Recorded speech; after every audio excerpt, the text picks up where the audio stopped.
Imaginemos un escenario en el futuro, 2040, 2050, en donde todo el dinero sea digital, es decir, una CBDC. Ya no existe más el dinero físico e incluso en algunos países se considera ilegal.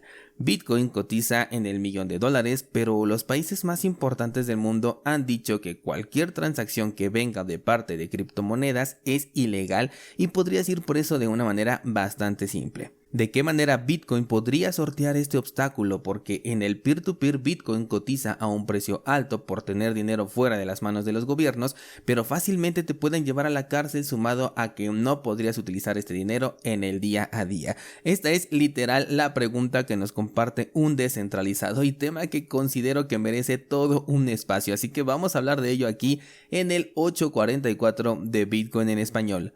Comenzamos.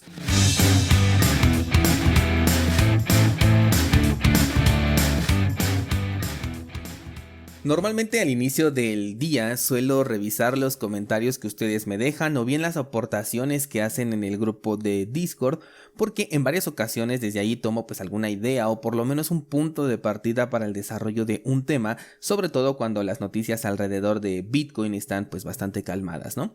Y bueno, pues este viernes me encontré con esta pregunta que les acabo de compartir y me pareció un escenario súper interesante para poder analizar, y por ello es que le quiero dedicar el episodio del día de hoy a este tema, así que vamos a analizarlo. El punto central de este comentario, bueno, es que estamos en el año, vamos a poner 2050, que las CBDCs ya son no solo una realidad, sino que ya son la única forma de intercambio monetario aceptada, que el dinero en efectivo pasó ya prácticamente a los museos e incluso utilizarlo pues sería algo ya considerado como ilegal, y por el otro lado Bitcoin cotiza a un precio de $1.000.000, sigue existiendo y ha sido considerado por los países más importantes como una moneda ilegal. La pregunta que hace al descentralizado es cómo podría sortear Bitcoin este obstáculo. Mi respuesta más directa aquí sería que Bitcoin no tendría ningún obstáculo. El puro hecho de que sea 2050 y siga existiendo e incluso haya sido prohibido bajo este hipotético escenario, significa que Bitcoin es el obstáculo para estos países y por eso recurren a medidas desesperadas como en este caso una prohibición.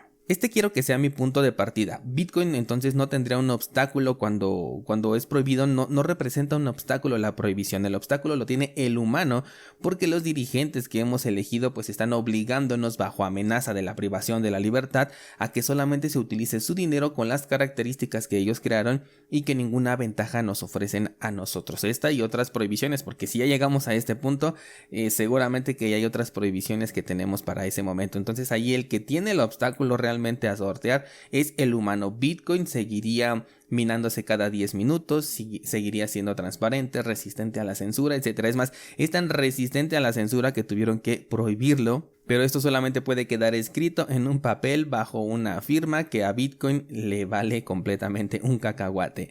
Para empezar, vamos a imaginarnos el mensaje real de esta prohibición. No me refiero al mensaje que saldrá en televisión diciendo Bitcoin lo utilizan los terroristas y que va a tratar de tocar tu corazón poniendo imágenes de niños tristes en pantalla para justificar esta medida de la prohibición, ¿no? Me refiero yo más bien al mensaje oculto, al mensaje real, al mensaje detrás de bambalinas de esta prohibición. Ese mensaje que podríamos interpretar como Bitcoin se salió de nuestras manos, Bitcoin ya es incontrolable y pone en riesgo a todo el sistema financiero del cual nosotros, bancos y gobiernos, nos servimos a manos libres sin preocuparnos en las repercusiones negativas que pueda tener para el usuario final.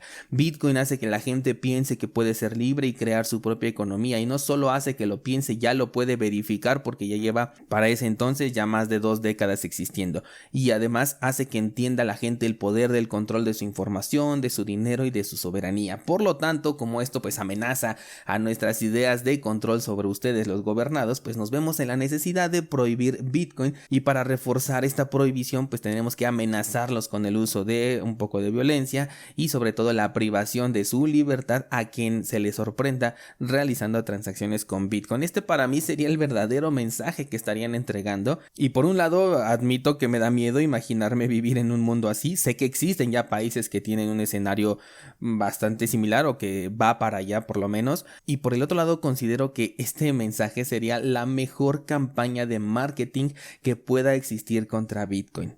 Y con el uso de las redes sociales, este mensaje yo creo que también le llegaría a las personas de las manos de creadores de contenido independientes. Este mensaje reforzaría además la necesidad de existir de Bitcoin, y quienes quedarían mal en realidad serían esos países que adoptaran este discurso.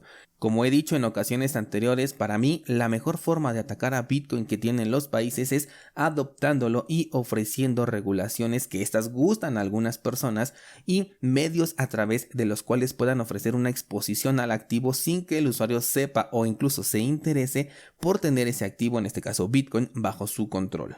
Te estoy hablando de cosas como los ETFs, las casas de cambio centralizadas, aplicaciones entre comillas oficiales del gobierno para almacenar tus bitcoins con un respaldo del propio gobierno para que te sientas más seguro. Ese siento que es el rumbo más realista que podríamos encontrar y el verdadero ataque hacia Bitcoin. Un escenario donde tu banco, así como PayPal y Mercado Libre, acepten pagos entre comillas con Bitcoin. Claro, estamos hablando del Bitcoin, en donde sí puedes realizar un depósito normal, digamos un depósito verificable en la blockchain. Y a partir de ahí los puedas utilizar de manera masiva en todo el sistema tradicional. Ese creo que es el verdadero ataque que debemos de tener en cuenta.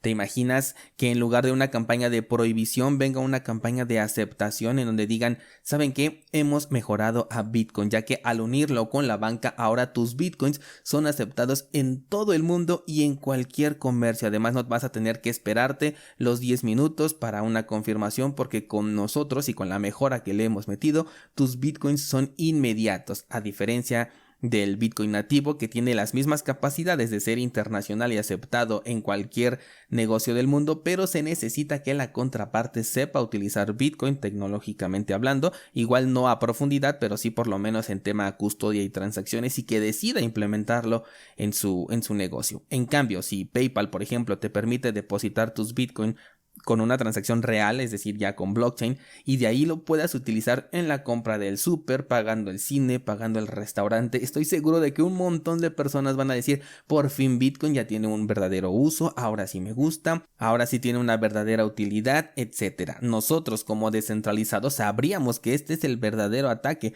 pero muchas otras personas no lo verían de esta manera, y eso para mí es muchísimo más preocupante que un escenario de prohibición, sobre todo porque imagina que te dicen, bajo el escenario que estoy planteando, que siempre vas a poder sacar tus Bitcoin, o sea, estos Bitcoin te pertenecen y en cualquier momento los puedes sacar a la cartera que tú quieras. Pero claro, estos Bitcoin de inicio serían regresados única y exclusivamente a una cartera oficial del gobierno, que ellos la hayan propuesto.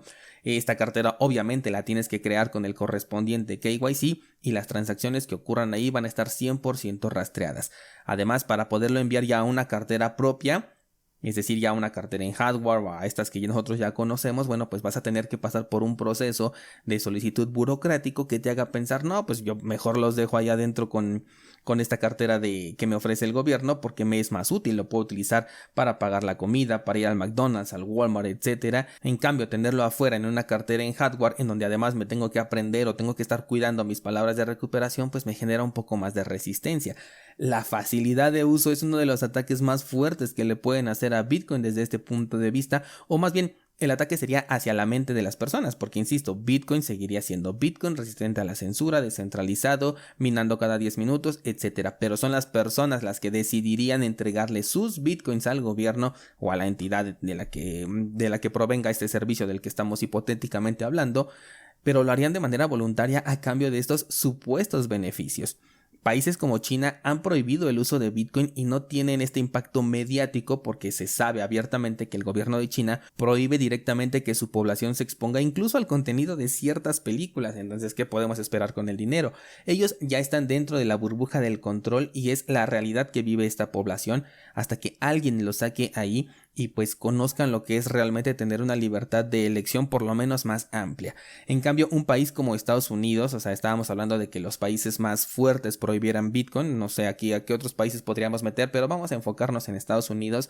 Yo creo que no podrían tomar las mismas medidas sin un impacto directo en cómo se vería esto viniendo pues de un país que tiene una estatua con el concepto de la libertad, ¿no? Y aún así Bitcoin en China sigue siendo utilizado a pesar de las prohibiciones, por lo que este método de la prohibición ni siquiera es efectivo e incluso se quedaron sin poder ser, hablando de China, el centro de control más grande de la minería, porque casi toda estaba concentrada allá. Y sí, aquí en este punto tengo que aceptar que la minería de Bitcoin está centralizada, pero como hemos dicho, la centralización de la minería no pone en riesgo a las reglas del consenso de Bitcoin. Lo que sí podría pasar es que esta concentración de mineros pongan restricciones hacia las transacciones, pero eso lo que generaría sería potenciar las oportunidades para los mineros que no pongan estas restricciones y se encuentren en otros países, y pues estos mineros que formen parte del complot, digamos, seguirían absorbiendo el gasto, pero ya dejarían de recibir recompensas, porque esta recompensa se la estarían llevando a los mineros libres, que siempre va a haber países y personas en donde la minería se siga haciendo de manera libre, o por lo menos sin estas obligaciones de limitación en las transacciones. Pero bueno, ese es otro tema. Retomando el caso, la idea de que Estados Unidos se vea como un aliado de Bitcoin e incluso le ayude, entre comillas, a ser aceptado en todo el mundo sin tener que meter ninguna clase de regulación adicional, porque una vez que el Bitcoin entre en sus manos o en sus aplicaciones, ya serían ellos los dueños, así que ¿para qué quieren una regulación que les afecte más a ellos? Mejor una especie de alianza con Bitcoin, incluso si le rascamos más, imagina que te dan un rendimiento por tener tus Bitcoins dentro del sistema tradicional, y de nuevo la campaña de marketing sería: tus Bitcoin afuera pierden valor mientras el precio se desploma. Sobre todo esto, imagínate en un mercado bajista, pero con nosotros siguen creciendo y tienes una doble ganancia cuando el precio se recupere y todavía pues el interés que nosotros te vamos a dar, ¿no? De nuevo, hemos hecho evolucionar a Bitcoin. Ese sería el mensaje que nos entregarían estas instituciones. Descentralizadas, el verdadero ataque desde mi punto de vista no está en la prohibición, sino en la aceptación abierta.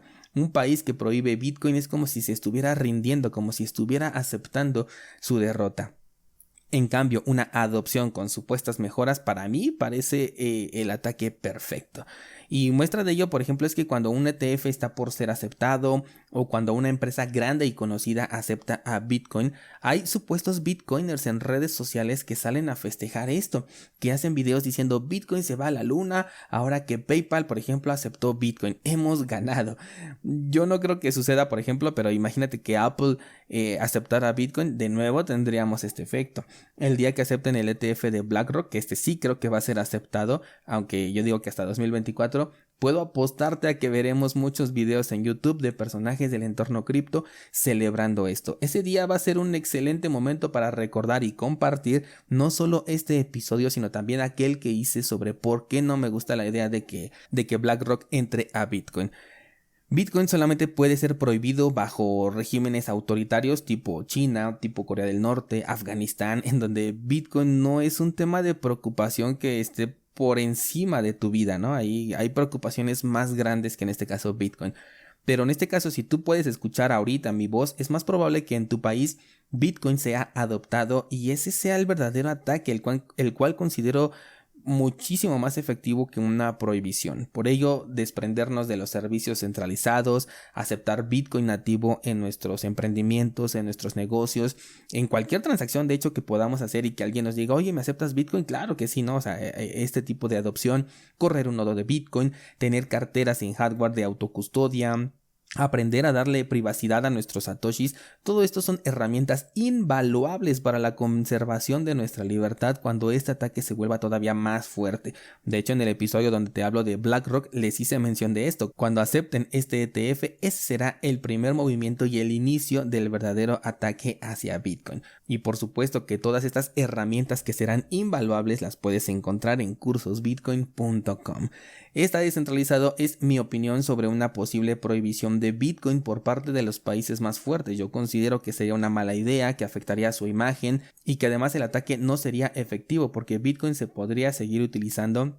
Y muestra de ello, de acuerdo al hipotético caso que nos pone el descentralizado, es que su precio ya llegó a $1.000.000. Significa que hay personas que están pagando esa cantidad por obtener un Bitcoin, incluso a costa de que puedan perder su libertad.